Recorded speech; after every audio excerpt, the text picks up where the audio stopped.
পুরাণ অনুসারে আত্মার কোনো দিন জন্ম হয় না। আত্মার কোনো মৃত্যুও নেই। কোনো আত্মা থেকে কোনো দিন নতুন আত্মা সৃষ্টি হতে পারে না। আত্মা অমর, অবিনশ্বর, দেহ নশ্বর। আত্মা শুধুমাত্র একটি শরীর ধারণ করতে পারে। তারপর পৃথিবীতে তার কার্যকালের মেয়াদ শেষ হলে সেই শরীর ত্যাগ করে। আবার যতক্ষণ না আত্মা তার কর্মফল ভোগ করে মোক্ষ লাভ করে, ততক্ষণ পর্যন্ত এটি পুনর্জন্ম গ্রহণ করতে থাকে। অর্থাৎ আত্মার সংখ্যা কোনো দিন বাড়ে না। আত্মা কেবল তার শরীর পরিবর্তন করে।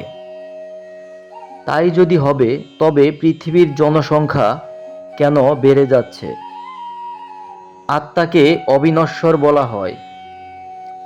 আত্মারা তাদের কর্মচক্রে আটকা পড়ে এবং বারবার জন্ম নেয়। কিন্তু এর অর্থ এই নয় যে একটি নতুন আত্মার জন্ম হয়। এখন প্রশ্ন জাগে, আত্মার যদি মৃত্যু না হয়, তার কেবল নতুন জন্ম নেয়, তাহলে পৃথিবীতে জনসংখ্যা কিভাবে বাড়ছে?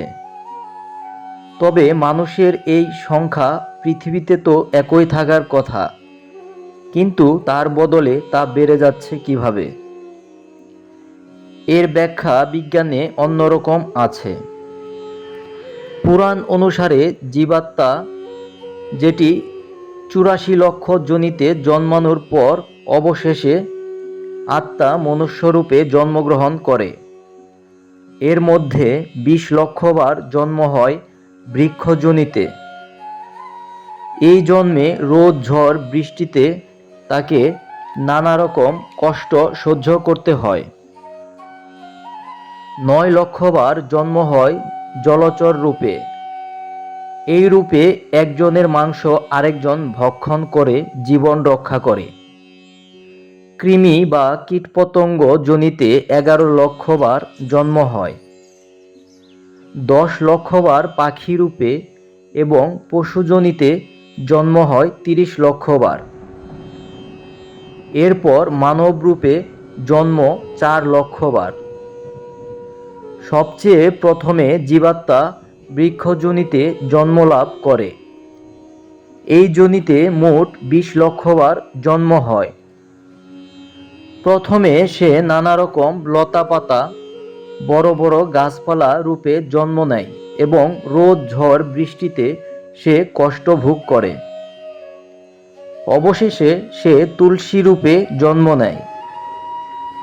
তুলসী রূপে জন্মানোর পর সে জলচর যোনিতে প্রবেশ করে। এই যোনিতে সে ৯ লক্ষবার জন্ম নেয়। মাছ, কুমির, কচ্ছপ ইত্যাদি রূপে সে জন্ম পেতে থাকে। এখানে বড় বড় প্রাণীরা তাদের হত্যা করে খাদ্য হিসেবে গ্রহণ করে। এরপর তারা কৃমি যোনিতে প্রবেশ করে। এই যোনিতে মলমূত্র, নোংরা আবর্জনায় তারা বাস করে এবং সেই সমস্ত পদার্থ দ্বারা খাদ্য হিসেবে গ্রহণ করে। এমনকি কৃমি যোনিতে একটি কৃমি অপর কৃমিকে ভক্ষণ করে। অবশেষে তারা বর্জ্যকীট রূপে জন্মগ্রহণ করে। এই কীট যখন শিলাকে কুরে কুরে খায়, তখন সেই শিলা নারায়ণ শিলায় পরিণত হয়। ফলে সেই জীবাত্মা এই কৃমিযোনি থেকে মুক্তি লাভ করে। ১১ লক্ষবার কৃমিযোনিতে জন্মানোর পর ১০ লক্ষবার পক্ষীযোনিতে জন্মগ্রহণের জন্য প্রবেশ করে। পক্ষী জীবনে তাদের কোনো নির্দিষ্ট গৃহ থাকে না। গাছের ডালে ডালে, বাসায় বাসায় রোদ, ঝড়, বৃষ্টিতে কষ্ট পায়। তাদের বাসা ভেঙে যায় এবং ফল, পোকামাকড় খেয়ে জীবন ধারণ করতে হয়। এইভাবে পক্ষীযোনিতে জন্মানোর পর অবশেষে তারা ময়ূরপক্ষী রূপে জন্মগ্রহণ করে।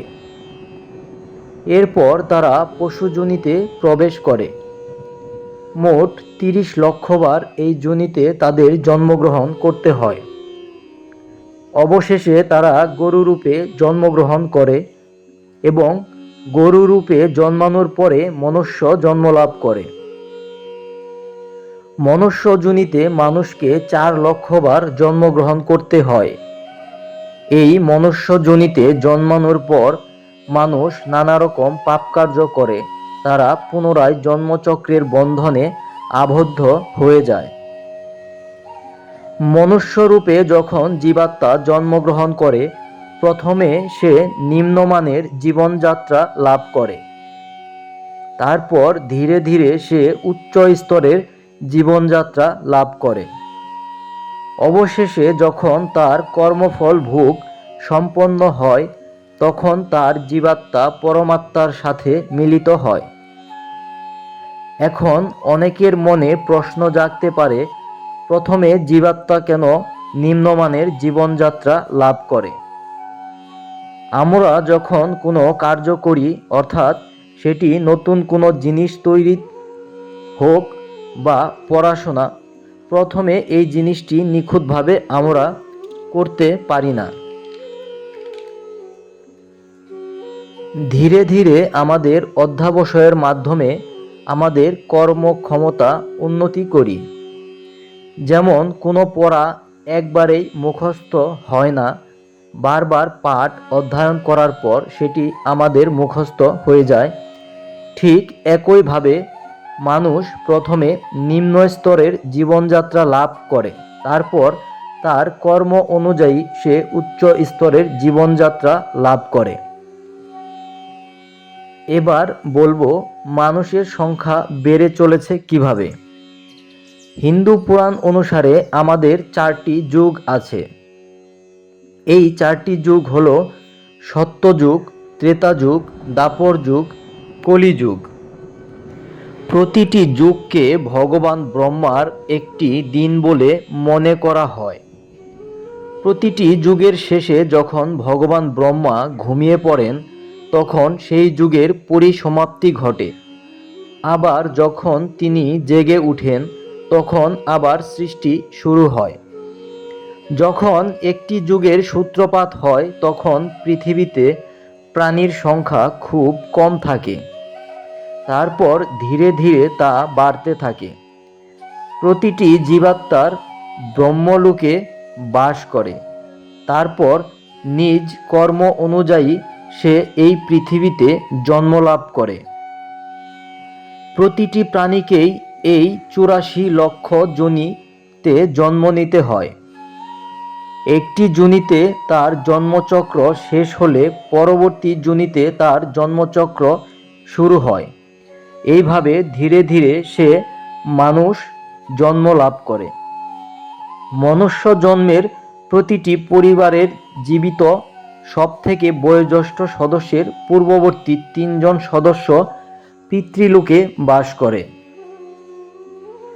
এরপর যখন পরিবারের একজন বয়োজ্যেষ্ঠ সদস্যের মৃত্যু ঘটে তখন পিতৃলোকের একজন আত্মার মুক্তি ঘটে এবং তিনি পৃথিবীতে জন্ম নেন।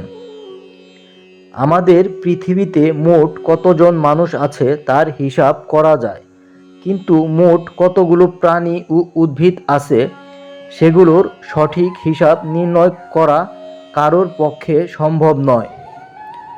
বর্তমানে আমরা লক্ষ্য করে থাকি বিভিন্ন প্রজাতির উদ্ভিদ ও প্রাণীর সংখ্যা ধীরে ধীরে কমে আসছে, কিন্তু মানুষের সংখ্যা ধীরে ধীরে বাড়ছে। এই সমস্ত উদ্ভিদ ও প্রাণীর আত্মা তাদের যোনির জন্মচক্র থেকে মুক্তি লাভ করে মনুষ্য যোনিতে জন্ম নিয়েছে। সেই কারণে মানুষের সংখ্যা ধীরে ধীরে বৃদ্ধি পাচ্ছে। যখন কলিযুগ তার অন্তিম লগ্নে পৌঁছাবে তখন প্রায় প্রতিটি প্রাণী তার যোনিচক্র থেকে মুক্ত হয়ে মনুষ্য জন্ম লাভ করবে। ফলে পৃথিবীতে মানুষের সংখ্যা বেড়ে যাবে এবং অন্যান্য প্রাণীর সংখ্যা কমতে থাকবে। বিজ্ঞানের ভাষায় বলতে গেলে তখন প্রাণী ও উদ্ভিদের তুলনায় মানুষের সংখ্যা বেড়ে যাওয়ায় বাস্তুতন্ত্র একেবারে ভেঙে পড়বে। ফলে মানুষ এবং সৃষ্টির ধ্বংস অনিবার্য হবে।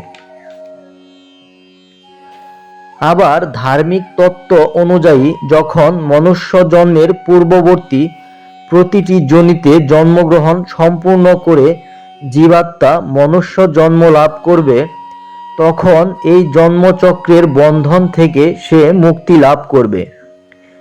সেই সময় অনুযায়ী এই কলিযুগের সমাপ্তি ঘটবে এবং নতুন যুগের সূত্রপাত হবে।